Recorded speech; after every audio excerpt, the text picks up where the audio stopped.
Hello students आज हम करने वाले एक्सरसाइज नंबर 15.2 का क्वेश्चन नंबर 7 to 11। तो देखो क्वेश्चन नंबर 7 को स्टार्ट करते हैं। क्वेश्चन नंबर 7 में है क्या, the cross section of a canal is a trapezium in shape. देखो एक कैनाल है जो उसका क्रॉस सेक्शन है वो एक ट्रेपेजियम शेप में है। ठीक है, तो इस तरह के ट्रेपेजियम शेप है। अब देखो मैंने यहाँ पे ऊपर वाला साइड क्या लिया है, बड़ा लिया है, छोटे वाला नीचे वाला छोटा लिया है। देखो उसमें गिवन है if the canal is 15 metre wide at the top, कि टॉप से वो 15 मीटर वाइड है।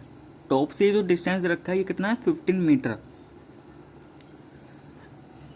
And 9 metre wide at the bottom, कि नीचे से जो उसकी चौड़ाई है वो क्या है, 9 मीटर।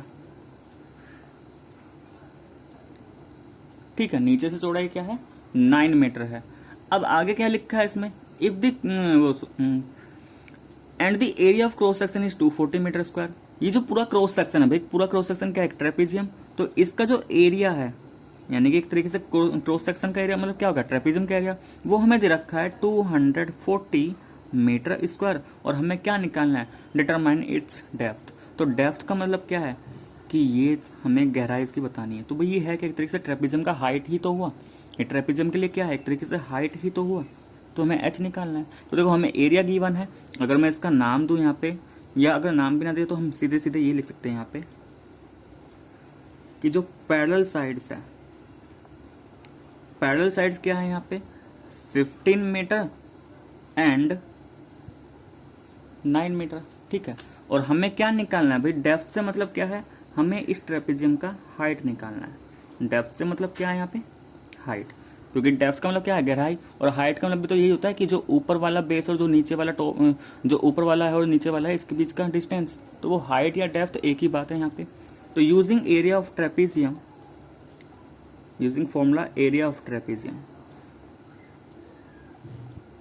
तो एरिया ऑफ ट्रेपेजियम का फॉर्मूला क्या होता है, 1/2 इंटू, अब इतने सारे क्वेश्चंस हम कर चुके हैं अब तक, तो ये हमें याद हो चुका होगा सभी को। ठीक है, area of trapezium 1/2 sum of parallel sides, into में क्या है, हाइट है। अब सारी वैल्यूज पता है, जो जो पता है वैल्यू पुट करो। एरिया कितना गिवन है, 240, ये 1/2। ठीक है, सम ऑफ पैरेलल साइड्स में देखो पैरेलल साइड्स 15 एंड 9, तो सम में क्या आ जाएगा, 15 + 9, और ये हाइट हमें निकालनी है। ठीक है, अच्छा हाइट के लिए मैं h लिख सकता हूँ, हाइट को मैंने h मान रखा है, इसको मैं h लिख दे रहा हूँ। तो इसका मुझे h निकालना है। तो देखो क्या करेंगे, ये 240 इज इक्वल टू 1/2, 15 + 9 कितना हो जाएगा, देखो 15 + 9 24 हो जाएगा, इंटू h।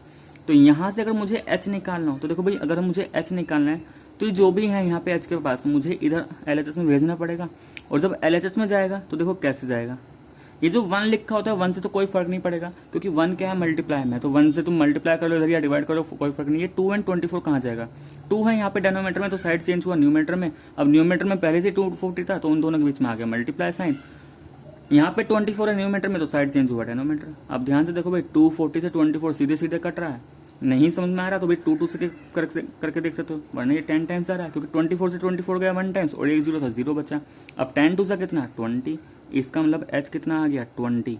ठीक है, तो हम क्या बोल सकते हैं भाई, ये h क्या है, यही तो डेप्थ है कैनाल का। तो डेप्थ ऑफ कैनाल इज 20, और 20 क्या भाई, यूनिट के बगैर तो हाइट कुछ होगा नहीं, तो यूनिट तो इसमें कुछ होना चाहिए। तो यूनिट क्या, देखो मीटर था, एरिया मीटर स्क्वायर, तो डेप्थ क्या होगी, 20 मीटर। तो जो कैनाल है उसकी गहराई कितनी है, 20 मीटर। ठीक है, तो ये था हमारा क्वेश्चन नंबर 7।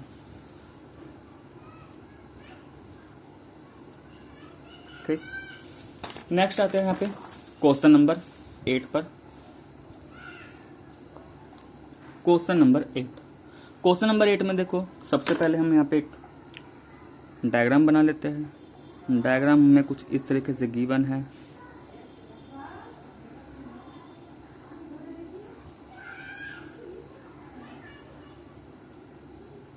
अच्छा, ये आगे नहीं बनना, ये यहाँ से ऐसे बनना था। ठीक है, नाम भी यहाँ पे गिवन है, नाम मैं लिख दे रहा हूँ यहाँ पे, ये A था, ये B गिवन है, ये C गिवन है। तो यहाँ पे नेमिंग वगैरह तो सब कुछ डायग्राम में गिवन है, तो हम कुछ चेंज नहीं कर सकते। ठीक है, हाँ जब अपनी तरफ से कुछ लिखते हैं तो उसको तुम कुछ भी लिख सकते हो फिर। तो ये ABCDE अभी तो क्योंकि डायग्राम में ऐसा ही गिवन है, तो उसके अकॉर्डिंग हमें चलना पड़ेगा। ना लिखा होता तो हम किसी को भी A किसी को भी मान सकते थे। ठीक है, ऐसे देखो अब इसने ये वाला डिस्टेंस रखा है h, ये कितना दे रखा है, और देखो 90 डिग्री बना रहा है, इसका मतलब 90 डिग्री बना रहा है, तो इसमें क्या है, ये परपेंडिकुलर हाइट है किस किस के बीच में, जो DC और AB है। और क्या गिवन है, चाहिए हमें EC भी गिवन है, E से C तक, ये हमें कितना गिवन है, 16 सेंटीमीटर। तो ये सब कुछ गिवन है और तो कुछ बचा नहीं इसमें, ठीक है। तो डायग्राम तो हमारा बन चुका। अब क्वेश्चन को समझते हैं, क्वेश्चन में है क्या, क्या हमसे पूछा गया है, क्या हमें गिवन है। तो देखो क्वेश्चन को ध्यान से पढ़ो। इन फिगर 15.14 जो हम बना चुके हैं, ABED इज अ पैरेललोग्राम। बोला गया कि सबसे पहले ये जो ABED है ये क्या है, एक पैरेललोग्राम है। अच्छा, पैरेललोग्राम को इन शॉर्ट क्या लिखते हैं, ऐसे पैरेलल लाइन बनाया और बाद में GM, तो मैंने शॉर्ट में लिखा है पैरेललोग्राम, ठीक है, पैरेललोग्राम। इन विच ABDE बराबर, देखो ये जो AB है और ये जो DE है वो 10 सेंटीमीटर होगा। भाई सीधी सी बात है, अगर ये ABED पैरेललोग्राम है तो डायग्राम में तो भले ही यहाँ पे उसने AB लिखा हो, लेकिन ये DE भी तो 10 सेंटीमीटर होने वाला है, क्योंकि पैरेललोग्राम की प्रॉपर्टी हमने पढ़ी थी ना, अपोजिट साइड्स आर पैरेलल। तो यहाँ पे लिख दे रहे हैं हम कि ये जो AB है और ये जो DE है ये दोनों ही क्या है, 10 सेंटीमीटर है, ठीक है भाई। आगे देखो, and area of triangle BEC, ये जो ट्राइंगल BEC है हमें इसका एरिया भी दे रखा है। तो देखो एरिया, AR का मतलब एरिया। अब इन शॉर्ट कैसे लिखते हैं वो भी लिखना सीख लो। ट्राइंगल BEC, भाई किसी भी डायग्राम को तुमसे ट्राइंगल है तो ट्राइंगल BEC उससे पहले AR लगा दो, इसका मतलब ये एरिया ऑफ ट्राइंगल BEC। कितना दे रखा है हमें, ये हमें दे रखा है 72 सेंटीमीटर स्क्वायर, ठीक है। तो समझ गए ये AR क्या है, ये एरिया है। ध्यान रखना यहाँ पे, तुमने हो सकता है पहले यूज ना किया उस तरीके से, लेकिन AR का मतलब क्या है, एरिया। जब तुम 9th क्लास में जाओगे तो वहाँ पे कई जगह तुम्हें लिखा हुआ मिल जाएगा AR और ब्रैकेट में उस क्लोज फिगर का नाम, BEC हो गया, या क्वाड्रिलेटरल है तो ABCD हो जाएगा। तो AR का मतलब इन शॉर्ट एरिया होता है, ठीक है। और क्या क्या गिवन है, इफ CE, अब देखो हमें जो CE है ये भी गिवन है, इसको मैं यहाँ पे लिख दे रहा हूँ। CE कितना है, 16 सेंटीमीटर। और क्या गिवन है, फाइंड दी, अच्छा और कुछ भी गिवन नहीं है, अब बस हमें फाइंड करना है ABCD का, यानी कि जो ABCD क्वाड्रिलेटरल है, ठीक है। तो हमें इसका क्या निकालना है, एरिया। और एरिया इसका हमें दो तरीके से निकालना है। देखो एक तो ABCD को ट्रेपेजियम मानते हुए, और दूसरा ABCD को दो पार्ट में ब्रेक करके, यानी कि इस ABCD का इसका अलग और इस ट्राइंगल का अलग, और दोनों का सम करते हुए हमें क्या निकालना है, एरिया निकालना है। तो पहला पार्ट करते हैं हम इसका, हमें निकालना ABCD का ही एरिया है, लेकिन दो तरीके से। कैसे, एक बार तो हमें इस पूरे फिगर को एक साथ लेके यानी कि ट्रेपेजियम मानते हुए निकालना है, और दूसरे टाइम इसको दो पार्ट में ब्रेक करके तब निकालना है। तो पहला केस है ट्रेपेजियम, कि अगर ये ABCD ट्रेपेजियम है तो ध्यान से देखो, ये ट्रेपेजियम तो है क्योंकि यहाँ पे जो अपोजिट साइड्स है एक पेयर वो पैरेलल है। तो अगर ये ABCD ट्रेपेजियम है तो फिर तो सीधे सीधे यहाँ पे फॉर्मूला बन जाएगा क्या, एरिया ऑफ ABCD। अगर ट्रेपेजियम है तो ट्रेपेजियम का फॉर्मूला क्या होता है, 1/2 into sum of parallel sides into height. अब पैरेलल साइड्स क्या क्या आ जाएगी यहाँ पे, देखो ये जो AB और DC है ये हमारी पैरेलल साइड्स है, तो 1/2 AB प्लस DC। और हाइट क्या है यहाँ पे, अच्छा यहाँ पे हाइट क्या है, अब ये दिक्कत आ गई, हाइट क्या है। तो देखो B से ये H दे रखा है, मैं इसको यहाँ पे कुछ मान लो, इसको BP मान लेता हूँ, ठीक है, क्योंकि मुझे यहाँ पे लिखने में आसानी रहेगी BP।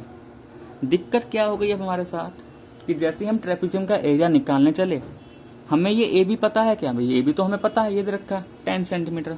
अच्छा क्या हमें DC पता है, देखो DC हमें डायरेक्ट तो नहीं पता, लेकिन DC को भी निकाल सकते हैं।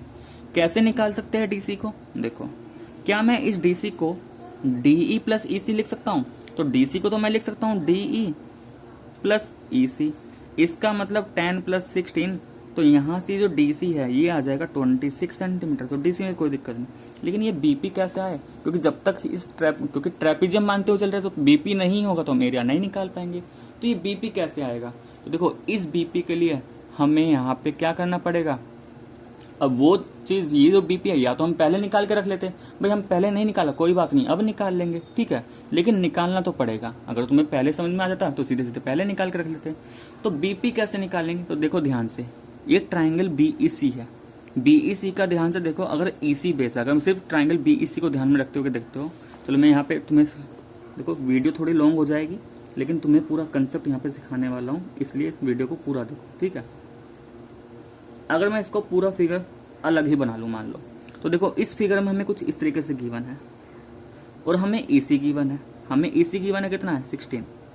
तो ध्यान से देखो, अगर मैं ट्राइंगल, भाई बेस हमने एक फॉर्मूला पढ़ा था एरिया ऑफ ट्राइंगल, हमने पढ़ा था एरिया ऑफ ट्राइंगल, और वो क्या होता है, half into base into height. तो ये बेस एंड हाइट क्या है भाई, बेस ट्रायंगल का एक साइड होता है, कोई भी साइड हो सकता है, और हाइट क्या है कि जो भी बेस है, जैसे ये मान लो ये बेस है अभी के लिए, तो इस बेस का कोरस्पॉन्डिंग हाइट क्या है, वो है पीबी। अभी मान लो अगर सीबी बेस होता तो जो ई से परपेंडिकुलर डलता वो उसका हाइट होता, तो अभी के लिए बेस अगर ई सी है तो हाइट क्या है, बीपी। तो देखो क्या मैं इसका एरिया ऑफ ट्राइंगल, क्या मैं इसको area of triangle B E C ऐसे लिख सकता हूँ, हाफ बेस क्या है ई सी और हाइट क्या है बीपी। अच्छा, area of triangle BEC given था हमें 72 is equal to half EC. EC कितना भाई, ईसी गिवन है, और बीपी कितना, बीपी निकालना है। देखो 2 से 16 8 टाइम्स, जो 8 बचा उसको इधर लेके आएंगे, तो 72/8 इज इक्वल टू बीपी। इसका मतलब ये जो बीपी है वो कितना आ गया 9। अच्छा, ये बीपी क्या था, ये एच ही था ना, क्वेश्चन में देखो एच दे रखा है, इसको तो मैंने बीपी माना था, यानी कि बीपी या फिर ये कह सकते हो एच। ये कितना आया हमारा 9, और यूनिट क्या, क्योंकि एरिया की यूनिट सेंटीमीटर स्क्वायर चल रही थी, तो ये क्या आएगा सेंटीमीटर। अब देखो ये जो हमने हाइट निकाला, बीपी निकाला, इसका हमें दोनों ही पार्ट में, ए पार्ट में भी और बी पार्ट में भी यूज होने वाला है। अब देखो कैसे भाई, हम यहाँ पे आ चुके थे ना, बस अब यहाँ पे आने के बाद सारी वैल्यू पुट कर देते हैं।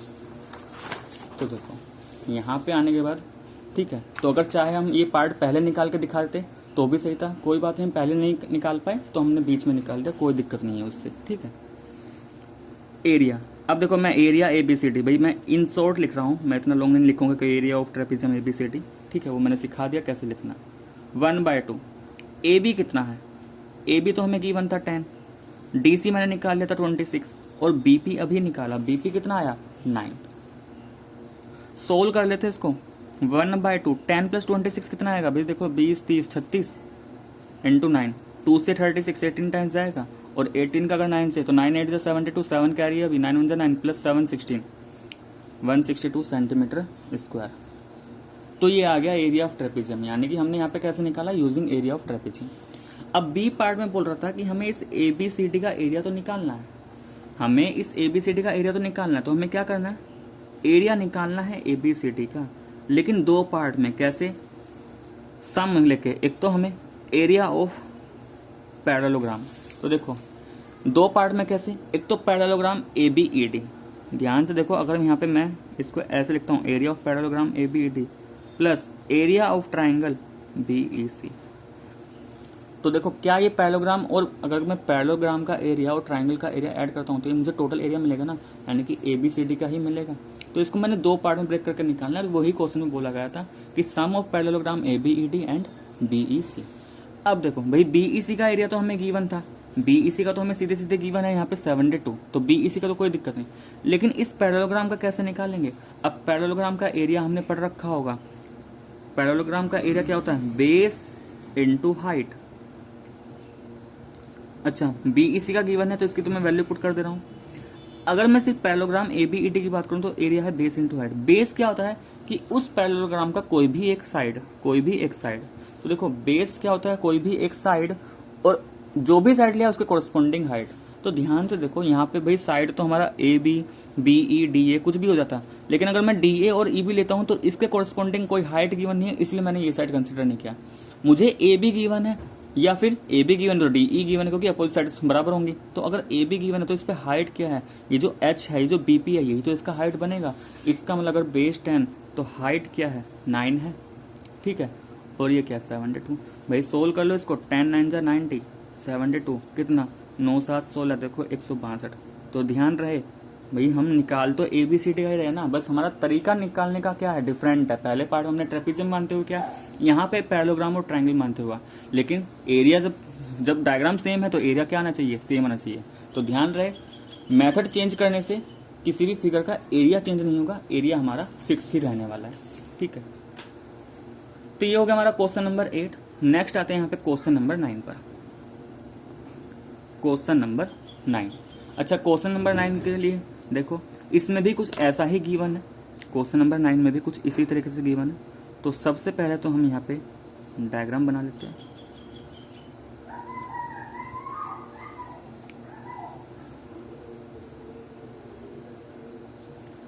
तो स्टूडेंट्स अगर आपको मेरा वीडियो पसंद आ रहा हो, अगर समझ में आ रहा है तो प्लीज़ कमेंट करके ज़रूर बताना, या कोई भी सजेशन अगर तुम देना चाहते हो तो बता सकते हो वीडियो क्वालिटी या ऑडियो क्वालिटी तुम्हें सही से दिखाई देता है, क्लियर आता है, या वॉइस सही से आती है या नहीं।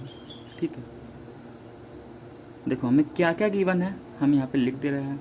ये हमें गिवन है 7 सेंटीमीटर, ये हमें गिवन है यहाँ से यहाँ तक 13 सेंटीमीटर। देखो इसमें भी कुछ ऐसा ही बोला गया है कि ABCD एक क्वाड्रिलेटरल, देखो जिसमें 4 साइड्स हो क्वाड्रिलेटरल तो होता ही है। अब क्योंकि ट्रेपेजियम पढ़ा था, पैरेललोग्राम, ये सब क्या होता है क्वाड्रिलेटरल के टाइप्स ही होता है, तो उसने अभी ABCD को क्वाड्रिलेटरल बोला। एक ऐसा क्वाड्रिलेटरल जिसमें ये जो AB है, अच्छा ये रहा AB, ये जो AB है वो किसके पैरेलल है, DC के। तो देखो मैं लिख दे रहा हूँ यहाँ पे क्वेश्चन के अकॉर्डिंग, उसने कहा है जो AB है DC है पैरेलल है। इसका मतलब जब AB DC पैरेलल तो क्या ABCD एक ट्रेपेजियम नहीं हो गया, ट्रेपेजियम हो गया ना। अब देखो आगे लिखा है DA इज परपेंडिकुलर टू, भैया तो यहाँ पे देखो स्क्वायर का साइन बना रखा है, अगर ना भी बनाता तो मैं क्लियर था कि जो DA है AB का परपेंडिकुलर, जहाँ भी ऐसा स्क्वायर बन रहा हो एंगल, इसका मतलब वो दोनों साइड्स क्या होती है परपेंडिकुलर। परपेंडिकुलर का मतलब क्या होता है कि ये जो एंगल है कितना है 90 डिग्री, सभी को पता है। ठीक है, अब देखो आगे इफ AB 13, और क्या क्या दे रखा है हमें दे रखा है जो AB है वो तो 13 सेंटीमीटर है। ठीक है, ये जो BC है ये हमें क्या दे रखा है 10 सेंटीमीटर दे रखा है, और क्या गिवन है CD हमें गिवन है 7 सेंटीमीटर। तो ये सब चीजें तो हमें गिवन थी भाई क्वेश्चन में, अभी तक हमने अपनी तरफ से कुछ नहीं किया। Find the area of the quadrilateral in 2 ways. अब उसने बोला कि एरिया ऑफ क्वाड्रिलेटरल, जो क्वेश्चन नंबर 8 था सेम वही कंसेप्ट यहाँ पे यूज होगा।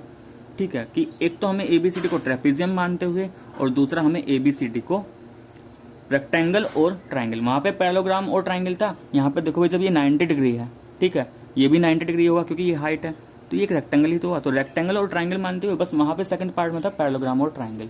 ठीक है, अब देखो अगर मुझे ट्रेपेजियम निकालना है तो देखो भाई इस बार मैं जो भी ट्रेपेजियम के लिए मुझे चाहिए वो सब मैं पहले ही निकाल रहा हूँ। जैसे क्या मुझे यहाँ पे पैरेलल साइड्स पता है, ट्रेपेजियम के लिए पता है। क्या मुझे ये हाइट पता है, अच्छा यहाँ पे हाइट नहीं पता, तो हम क्या कर लेते हैं इसका, यहाँ पे इस हाइट को निकालने की कोशिश करेंगे।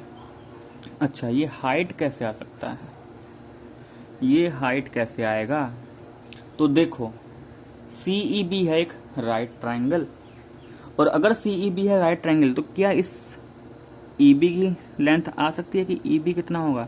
तो ध्यान से देखो भाई मुझे ये टोटल पता है, मुझे ये टोटल पता है। जब AECD एक रेक्टेंगल है तो DC और AE बराबर, इसका मतलब ये जो AE है ये 7 सेंटीमीटर है या नहीं है, क्योंकि भाई DC AECD क्या है रेक्टेंगल, तो यहाँ से देखो ये जो AE है ये तो CD के बराबर ही होगा, या फिर ये कहते हो DC के बराबर ही होगा, ये तो हमारा 7 सेंटीमीटर ही हुआ। तो क्या मैं अब यहाँ से BE नहीं निकल सकता, भाई ये बताओ A से B पूरा टोटल है, अगर मैं टोटल में से ये वाला हिस्सा हटा दूं AE तो मुझे ये BE ही मिलेगा ना, टोटल में से A ही हटा दो। अब AB कितना 13, AE कितना 7, तो ये BE कितना आ गया 6 सेंटीमीटर, इसका मतलब ये BE कितना आ गया 6 सेंटीमीटर। अच्छा ऐसा निकालने से क्या हुआ, तो देखो हमने पढ़ा था पाइथागोरस थ्योरम। अब मैं यहाँ पे ट्राइंगल वाले पार्ट को अलग बना देता हूँ CEB।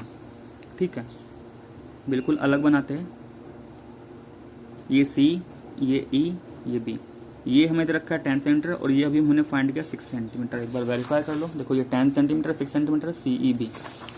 अब अगर मुझे किसी भी राइट ट्राइंगल में 2 साइड्स पता है तो भाई यूजिंग पाइथागोरस थ्योरम, क्योंकि पाइथागोरस थ्योरम कहाँ पे अप्लाई करते हैं, राइट ट्राइंगल में, तो यूजिंग पाइथागोरस थ्योरम क्या मैं उस ट्राइंगल की तीसरी साइड नहीं निकाल सकता। तो देखो पाइथागोरस थ्योरम क्या कहती है कि जो हाइपोटेनस होता है, हाइपोटेनस मतलब लॉन्गेस्ट साइड जो होती है उसका स्क्वायर, बाकी जो दोनों साइड्स बचेंगी, बाकी दोनों साइड्स बचती है उनके स्क्वायर के सम के बराबर, यानी कि स्क्वायर करो दोनों साइड का और सम कर दो, तो ये बनेगा बाय पाइथागोरस। अच्छा BC कितना है 10, तो 10 स्क्वायर, BE कितना है 6 स्क्वायर, CE कितना है ये तो मुझे फाइंड ही करना है। 10 का स्क्वायर 100, देखो मैं एक स्टेप थोड़ा यहाँ पे कर रहा हूँ, चलो छोड़ो इसको करते हैं पूरा लॉन्ग ही करते हैं। 6 का स्क्वायर 36 प्लस CE स्क्वायर, मुझे निकालना है यहाँ पे CE का स्क्वायर, मुझे क्या फाइंड करना है CE का स्क्वायर, तो ये 36 इधर आएगा तो 100 माइनस 36, तो ध्यान से देखो जो CE का स्क्वायर है वो 64 के बराबर, लेकिन CE चाहिए ना, जब यहाँ से स्क्वायर हटेगा तो दूसरी तरफ स्क्वायर रूट, अभी तुमने पढ़ा होगा स्क्वायर एंड स्क्वायर रूट में, और स्क्वायर रूट ऑफ 64 भाई एक ऐसा नंबर जिसकी उसी नंबर से मल्टीप्लाई करने में 64 तो है 8, क्योंकि 8 8 इज 64, तो CE कितना आ गया 8, और यूनिट क्या चल रहा था, यूनिट चल रहा था हमारा सेंटीमीटर। इसका मतलब ये जो CE आया फाइनली, यानी कि ये जो CE है ये भी हम अब फाइंड कर लिया, और ये कितना आया 8 सेंटीमीटर। तो अब देखो ध्यान से, अब तो ये CE क्या है, यही तो हमारा परपेंडिकुलर है। तो देखो CE 8 आ गया। अच्छा अगर CE 8 है तो ये DE भी तो 8 ही होगा, क्योंकि ये क्या है, रेक्टेंगल। देखो CE हमारा आ चुका है 8, और इसका मतलब ये जो CE है यही क्या है, AD है। ये भी कितना आ गया, 8 सेंटीमीटर। अब हम करते हैं यहाँ पे सभी पार्ट को। पहला पार्ट है ABCD का एरिया एज अ ट्रेपेजियम। तो एरिया ABCD ट्रेपेजियम लेके करना है, तो ट्रेपेजियम का फॉर्मूला अप्लाई कर लो, 1/2 into sum of parallel side into height. तो देखो पैरेलल साइड में आएगा AB एंड DC, तो AB प्लस DC। और हाइट क्या है, ये CE इसका क्या है, हाइट है। सभी वैल्यू पुट करो यहाँ पे, 1/2। AB कितना गिवन था, 13 था। DC कितना था, 7 था। और CE अभी हमने फाइंड किया 8। सोल्व करते हैं यहाँ पे, 1/2 13 प्लस 7 28। 2 से 10 टाइम्स, तो 10 8 से कितना, ये आ गया 80 सेंटीमीटर स्क्वायर। तो ये तो फर्स्ट पार्ट किया हमने यूजिंग ट्रेपेजियम, यानी कि ट्रेपेजियम मानते हुए। बी पार्ट में भी एरिया ऑफ ABCD ही निकालना है, एरिया ABCD ही निकालना है, लेकिन कैसे, दो पार्ट में ब्रेक करके। एक तो एरिया ऑफ रेक्टेंगल, कौन सा, AECD, plus area of triangle, क्या, BEC। अब रेक्टेंगल का फॉर्मूला क्या होता है भाई, रेक्टेंगल का फॉर्मूला होता है L into B, area of triangle BEC। ध्यान से देखो, BEC एक राइट ट्राइंगल, और राइट ट्राइंगल के लिए फॉर्मूला क्या था, 1/2 into base into height, base into height, यही फॉर्मूले होते थे। देखो लेंथ इंटू ब्रेथ, भाई ये लेंथ ब्रेथ है क्या, मान लो, अब देखो लेंथ ब्रेथ, यहाँ पे तुम अगर AD को लेंथ मान रहे हो तो AE क्या हो जाएगा, रेक्टेंगल का ब्रेथ हो जाएगा, या AE को लेंथ मान रहे हो तो AD ब्रेथ हो जाएगा, रहेगा तो ये दोनों ना। तो इसका मतलब लेंथ इंटू ब्रेथ में तुम ये जो एडजेसेंट साइड आई थी, कोई भी एडजेसेंट साइड 8 इंटू 7 या 7 इंटू 8 कुछ भी लिख सकते हो, क्योंकि ऐसा फिक्स नहीं है कि भाई ये लेंथ होगा या ब्रेथ। चलो मान लो ये लॉन्गेस्ट साइड को हम L मान लेते हैं, ठीक है, 8 इंटू 7 आ गया, प्लस 1/2। अच्छा बेस इंटू हाइट, बेस क्या, कि अगर ये बेस है, अगर ये बेस है 6, तो हाइट इसके लिए 8 बनेगा, तो मैं इसको लिख सकता हूँ 6 इंटू 8, 6 इंटू 8। चलो सिंप्लीफाई करते हैं इसको, यहीं पे खत्म करेंगे। 8 7 जा 56, प्लस 2 से जाएगा 3 टाइम्स, और 3 8 जा 24। और देखो जब मैं ऐड करूंगा तो 6 + 4 10, 5 2 7, और जो कैरी था 80। तो देखो यहाँ से भी एरिया क्या मिल रहा है, 80 सेंटीमीटर स्क्वायर। तो ये तो बात पहले ही हो गई थी कि भाई एरिया ABCD है तो एरिया तो सेम आना ही चाहिए, ठीक है। बस मेथड जो है वो हमने अलग अप्लाई किया है। यहाँ पे एज अ ट्रेपेजियम है, यहाँ पे उसको दो फिगर में स्प्लिट करके निकाला गया है, ठीक है, लेकिन एरिया तो चेंज नहीं होगा। तो ये था हमारा क्वेश्चन नंबर 9। तो ये हमारा क्वेश्चन नंबर 9 भी खत्म हुआ। नेक्स्ट आएंगे अब हम किस पे, क्वेश्चन नंबर 10 पर। क्वेश्चन नंबर 10,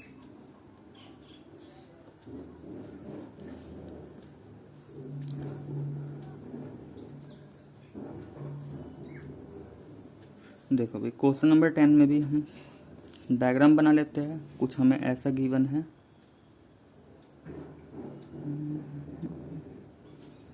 इस तरीके से गिवन था, ठीक है। क्या क्या गिवन है यहाँ पे सारी चीजें मेंशन करते हैं। ये हमें गिवन है 8, ये हमें गिवन है 5, और ये वाले गिवन है हमें 2, ठीक है। देखो यहाँ पे ऐसा बना है, इसका मतलब ये राइट एंगल है, ये राइट एंगल है, तो इधर के भी राइट एंगल ही आने वाले हैं। सब प्रॉपर्टी से तुमने पढ़ रखा होगा, रेक्टेंगल वगैरह की प्रॉपर्टी, ठीक है। नहीं पढ़ा तो चैप्टर नंबर 12 जब करेंगे उसमें मैं सिखा दूंगा सब कुछ, ठीक है। वो हम कर्व्स के अंदर पढ़ चुके हैं वैसे। और क्या क्या बचता है यहाँ पे, ये भी हमें दे रखा है 90।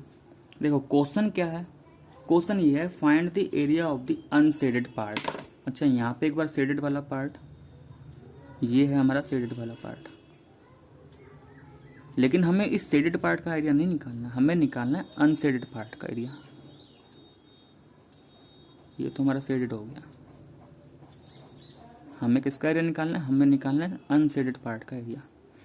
तो देखो यहाँ पे कुछ नाम नहीं दे रखा, क्योंकि हमें थोड़ा इजी रहे लिखने में, तो मैं इसको कुछ नाम दे रहा हूँ पहले। और जब नेमिंग करनी है, जब अपनी तरफ से करनी है, तो कहीं भी कुछ भी लिख दो, कोई दिक्कत नहीं है। ये ABCD हो गया। देखो यहाँ पे भी वर्टिसेस है। नेमिंग कहाँ करनी है, जहाँ जहाँ कॉर्नर बन रहे हैं वहाँ पे सब कॉर्नर को कुछ ना कुछ नाम दो, ठीक है। ये E, F, ये C और ये हो गया पॉइंट D, ठीक है। तो देखो यहाँ पे ये है क्या, इसको ध्यान से देखा जाए, मुझे इसमें 3 शेप्स दिखाई दे रही है। ये अगर मैं पूरे को देखूं तो पूरा क्या है, एक ABCD एक रेक्टेंगल टाइप है। ये पूरा क्या है, एक ABCD एक रेक्टेंगल टाइप है, ठीक है। जिसकी जो साइड्स है, यानी कि लेंथ ब्रेथ, अगर लेंथ 14 है तो ब्रेथ उसका 8 है, तो रेक्टेंगल का मुझे लेंथ ब्रेथ दे रखा है।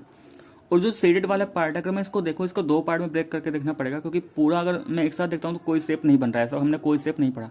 लेकिन इसको अगर देखा जाए, कॉम्बिनेशन जरूर है। किस किस का, ये EFCD एक रेक्टेंगल टाइप बन रहा है, जिसका लेंथ ब्रेथ क्या है, 5 और 2। और जो ये अच्छा C तो यहाँ पे आ चुका था, तो C तो हमने C और D हमने 2-2 बार यूज़ किया, ऐसा तो नहीं कर सकते। तो इसको भाई कुछ नाम चेंज करना पड़ेगा। इसको मैं P मान लेता हूँ, और इसको क्या मान ले, फिर Q मान लेते हैं, क्योंकि 2 वर्टिसेस एक जगह यूज़ नहीं कर सकते ना, ठीक है। तो उसे डिफरेंट नेम देना पड़ेगा। तो देखा जाए, ये EFP तो एक रेक्टेंगल है, और ये जो FCBP है, क्या ये एक ट्रेपेजियम टाइप नहीं दिखाई दे रहा, जिसका जो पैरेलल साइड्स है वो 8। भाई देखो ये 8, जब ये EQ 8 है तो ये FP भी तो 8 है। और रही बात इसकी हाइट की, अच्छा हाइट कैसे निकालें, तो उस पर भी हमें थोड़ा सा वर्क करना पड़ेगा। यहाँ से जो मैं परपेंडिकुलर डालूंगा वो हाइट बनेगा। इसको मानता है, इसको भी कुछ नाम दो R, यानी कि ये जो PR है एक तरीके से हाइट, लेकिन ये PR आएगा कैसे भाई, यहाँ से ये पूरा यहाँ से यहाँ तक। अब यहाँ से मेजर कर लूँ या यहाँ से मेजर कर लूँ, 14 ही रहने वाला है। तो 14 में से अगर ये 5 रिमूव कर दूँ तो क्या मुझे PR मिलेगा। तो देखो मैं यहाँ पे सब कुछ फिर मेंशन कर लेता हूँ एक बार, गिवन क्या क्या है। रेक्टेंगल ABCD के लिए, रेक्टेंगल ABCD में मुझे क्योंकि एरिया पर वर्क करना है, तो A भी तो गिवन है 14, और BC कितना गिवन है इसके लिए 8। अब यहाँ पे यूनिट कुछ भी नहीं गिवन है, तो यूनिट वो कुछ भी हो सकता है। ये 14 मीटर हो सकता है, 14 सेंटीमीटर, बस अगर ये 14 मीटर तो ये भी मीटर है, ये सेंटीमीटर तो नीचे वाले सेंटीमीटर है। रेक्टेंगल ABCD हो गया। एक और मुझे रेक्टेंगल दिखाई दे रहा है, ठीक है ना। तो देखो नेमिंग करने का फायदा यही होता है, फिर उन्हें लिखने में थोड़ा आसानी होती है। हमें पता रहता है कि हाँ भाई हम इस वाले पोर्शन की बात कर रहे हैं, हम इस वाले फिगर की बात कर रहे हैं, ठीक है। अब EFP के अंदर देखो, ये जो EQ है 2 है, और ये जो QP है, देखो मैं सिर्फ एडजेसेंट साइड लिख रहा हूँ। QP और EF वैसे एक ही है, तो QP लिख दो या EF लिख दो, बात एक ही है। ऐसे EQ लिख लो या FP लिख लो, बात एक ही है। तो मैं 2-2 बार नहीं लिख रहा। और तीसरा से मुझे जो दिखाई दे रहा है वो है ट्रेपेजियम। और ट्रेपेजियम कौन सा बन रहा है, PBCF। अब जब ट्रेपेजियम आता है उसमें 3 चीजें चाहिए, 2 पैरेलल साइड्स और एक हाइट। तो पैरेलल साइड यानी कि अगर BC देखा जाए, BC तो मुझे पता है 8। FP भी पैरेलल साइड है, तो ध्यान से देखो ये जो FP है ये EQ के बराबर ही होने वाला है, तो FP है 8। और रही जो ये हाइट है PR, इस हाइट को कैसे निकालें, तो भाई देखो अभी बताया था ये टोटल दे रखा है 14। तो 14 में से अगर ये ऊपर वाला पार्ट निकाल दूं, यानी कि PQ 5, तो ये नीचे वाला PR बचेगा, यानी कि PR को मैं ऐसे निकाल सकता हूँ 14 - 5। तो देखो 9 मिल चुका। जब सब कुछ मिल चुका तो अब क्वेश्चन में कुछ भी नहीं है, बस अब हमें ये समझना है कि इसका एरिया निकाला कैसे जा सकता है। तो ध्यान से देखो, हमसे पूछा है एरिया ऑफ अनशेडेड पार्ट, हमें वर्क कैसे करना है, अब ये से देखते हैं। एरिया ऑफ अनशेडेड पार्ट हमें चाहिए, अनशेडेड पार्ट यानी कि जो शेड नहीं हो रहा वो। तो ये बताओ, अगर मैं टोटल में से इस पूरे का निकाल के, इस पूरे का निकालने का मतलब क्या है कि मैंने रेक्टेंगल ABCD का एरिया निकाला, इस पूरे का निकालने के ये जो शेडेड पार्ट है इसको माइनस कर दूं तो मुझे मिल जाएगा। और शेडेड पार्ट को माइनस करने का मतलब है कि जो रेक्टेंगल वाला पार्ट है प्लस जो ट्रेपेजियम वाला पार्ट है, इन दोनों को ऐड करके टोटल में से क्या कर दूंगा, माइनस। तो फॉर्मूला इसका कुछ इस तरीके से बनेगा, एरिया ऑफ ट्रेपेजियम ABCD, इसमें से माइनस कर देंगे किसको, एरिया ऑफ रेक्टेंगल। अच्छा ABCD तो भाई हमारा रेक्टेंगल है, ठीक है ना। एरिया ऑफ रेक्टेंगल EFP, क्यों का एरिया माइनस कर दो, और साथ के साथ माइनस कर दो जो ट्रेपेजियम वाला पार्ट है, यानी कि एरिया ऑफ ट्रेपेजियम PBCF। तो एक फॉर्मूला टाइप बन गया। बस हमें ये 3 वैल्यू मिल जाए, तीनों के एरिया मिल जाए, हमारा क्वेश्चन कंप्लीट है। तो उसके लिए हम बारी बारी से निकालते हैं तीनों को। तो ध्यान से देखो, पहले मैं रेक्टेंगल का एरिया निकाल लेता हूँ, रेक्टेंगल एबीसीडी का। रेक्टेंगल एबीसीडी का एरिया, इसका एरिया क्या हो जाएगा, लेंथ इंटू ब्रेथ। और लेंथ इंटू ब्रेथ का मतलब क्या होता है कि कोई भी एडजेसेंट साइड्स उठाओ उनका मल्टीप्लिकेशन कर दो, क्योंकि उसमें एक लेंथ होती है एक ब्रेथ होती है। क्योंकि यहाँ पे अब ऐसा कोई फिक्स तो नहीं है कौन सा लेंथ कौन सा ब्रेथ, तो एडजेसेंट साइड्स उठा के मल्टीप्लाई कर दो। तो देखो 8 4 32, कैरी 3 है, 8 1 8 + 3 11, 112 सेंटीमीटर। अच्छा यूनिट तो है नहीं कुछ, तो जो भी होगा बस स्क्वायर यूनिट होगा, हमें नहीं पता क्या होने वाला है, वो स्क्वायर सेंटीमीटर स्क्वायर मीटर कुछ भी हो सकता है। ऐसे ही rectangle E F P Q, rectangle E F P Q, ये भी रेक्टेंगल है, तो कोई भी दो एडजेसेंट साइड उठा के उनका मल्टीप्लाई कर दो। तो यहाँ पे मैंने ई क्यू और क्यू पी ही ले लिया, तो देखो ये बन जाएगा 2 × 5 = क्या, 10, लेकिन स्क्वायर यूनिट। अब लास्ट बचता है यहाँ पे ट्रेपेजियम पीबीसीएफ, ट्रेपेजियम पीबीसीएफ, इसमें क्या हो जाएगा, तो इसका फॉर्मूला हमने पढ़ रखा है, area half into sum of parallel side. Parallel side क्या क्या होती है यहाँ पे, B C plus F P parallel था, और हाइट था इसका अकॉर्डिंग टू डायग्राम जो हमने नेमिंग की थी उसके अकॉर्डिंग पी आर। ठीक है, हो सकता है तुम्हारा नेमिंग अलग हो तो उसके लिए पी क्यू बन जाए, पी एस बन जाए, लेकिन वैल्यूज़ वही आने वाली है, वैल्यूज़ में कोई फ़र्क नहीं पड़ने वाला।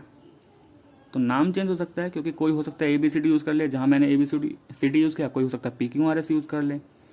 ठीक है, तो ये 8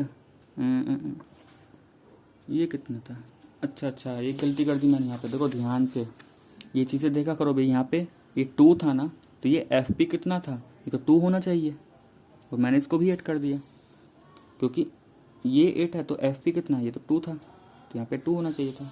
तो इसका मतलब 8 + 2, और पी आर कितना था 9। सोल्व कर लो इसको, 1/2, 8 + 2 10 × 9, 2 से 10 5 टाइम्स, तो 5 9 जा 45, और यूनिट स्क्वायर यूनिट। अब क्या करेंगे, इसमें से जो हमने फॉर्मूला बनाया था वहां पे सारी वैल्यू पुट करेंगे। Area of unshielded part, area of rectangle कितना आया था एबीसीडी का, वो आया था 112। इसमें से माइनस करना है रेक्टेंगल ई एफ पी का, ये था 10, और इसमें से भी माइनस करना है ट्रेपेजियम का, ये है 45। नेगेटिव वालों के साथ ये हो जाएगा माइनस का 55। ठीक है, और 112 में से 55 जाएगा, तो भाई देखो 12 में से 5 गया 7, यहाँ पे 10, 10 में से 5 गया 5, तो 57। और यूनिट स्क्वायर यूनिट, या फिर यूनिट स्क्वायर कैसे भी लिख सकते हैं, बात एक ही है। तो ये था हमारा क्वेश्चन नंबर 10। यहाँ पे लास्ट क्वेश्चन अब हमारा बच जाता है इस एक्सरसाइज का, इसके बाद हमारा ये एक्सरसाइज फिनिश। ठीक है, और बस उसके बाद एक लास्ट एक्सरसाइज और रह जाएगी इसमें 15.3, वो भी हम जल्दी से कर लेंगे। तो क्वेश्चन नंबर 11 पे आते हैं। If the perimeter of a trapezium 68, देखो एक ट्रेपेजियम है, इस ट्रेपेजियम का इस बारी हमें क्या गिवन है, पेरीमीटर, हमें गिवन है पेरीमीटर किसका, ट्रेपेजियम का। तो बात किसकी चल रही है, ट्रेपेजियम की, क्योंकि ये चीज़ें ध्यान देनी है, क्योंकि उसी के अकॉर्डिंग फॉर्मूला यूज़ करेंगे। भाई स्क्वायर होता तो स्क्वायर के अकॉर्डिंग चलते, रेक्टेंगल है तो रेक्टेंगल का फॉर्मूला अप्लाई करते, तो यहाँ पे पेरीमीटर है ट्रेपेजियम का, इसलिए मैंने ऊपर लिख दिया बस parallel trapezium. Non parallel sides are equal to 12 बोला गया है। अब नॉन पैरेलल साइड्स, अब देखो नॉन पैरेलल साइड्स लिखूं तो इससे अच्छा है कि मैं इतने नॉन पैरेलल साइड्स लिखूं या पैरेलल साइड्स लिखूं कि मैं इसका एक नेमिंग कर लूं, क्योंकि नेमिंग लिखने से क्या फ़ायदा हुआ, तो देखो इसका कुछ नेमिंग कर लेते हैं, इसमें हाइट दे देते हैं, ये हाइट हो गया, इसको मैंने मान लिया पी। अब देखो, अब उसने बोला कि नॉन पैरेलल साइड्स, तो नॉन पैरेलल साइड्स कौन कौन सी है भाई, ये वाली साइड और ये जो साइड है ये क्या है, ये नॉन पैरेलल साइड्स है ना। तो बोला non parallel sides are equal, इसका मतलब दोनों बराबर है, ये दोनों नॉन पैरेलल है तो ये दोनों क्या है, दोनों बराबर है, इसका मतलब ये भी 12 ये भी 12। तो according to question AD is equal to BC is equal to 12 centimetre. ठीक है, एंड इट्स एल्टीट्यूड इज 4। अब एल्टीट्यूड क्या है, ये DP है। अब देखो, अगर मैं नेमिंग ना करता तो मुझे लिखना पड़ता non parallel sides are equal. ठीक है, एल्टीट्यूड इज 4 सेंटीमीटर, लेकिन अब लिखने में भी थोड़ी आसानी हो जाएगी, और जब फॉर्मूला बनाएंगे इसका तब भी हमें आसानी होगी।